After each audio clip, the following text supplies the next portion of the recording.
pangako. Bibig tayo ng gatas mo. Mamaya.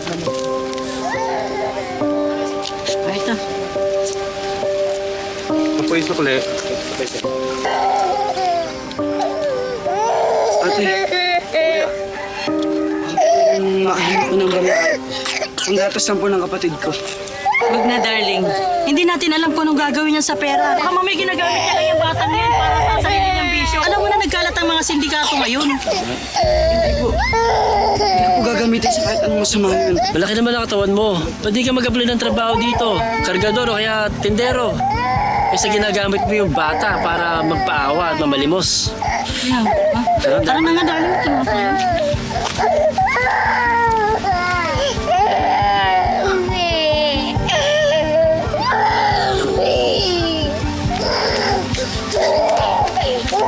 Ate, pabandayin mo muna si Kapat. Babalik niya sa kita ko. Sige.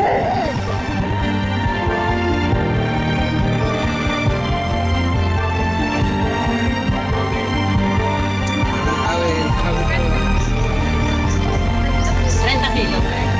Sakit.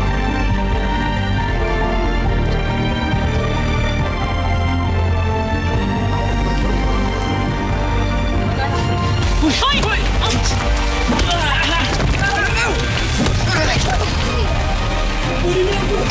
Salamat po. Ha? Ulo yun, oh. Hoy!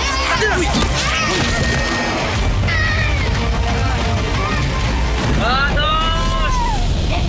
Gatas! Gatas kayo ng kalabaw yun! Oh, Toy! Magkano po yan? Ah, ito.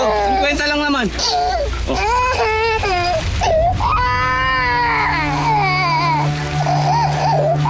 Sige, lapag mo na lang. Salamat. At, sige, ingat kayo. Gatas!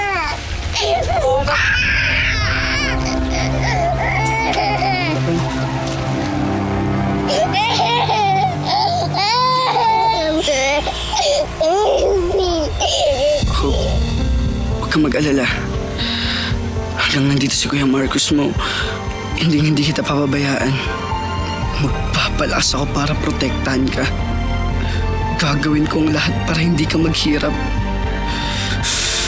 Handa akong mang-api kesa sa maapi.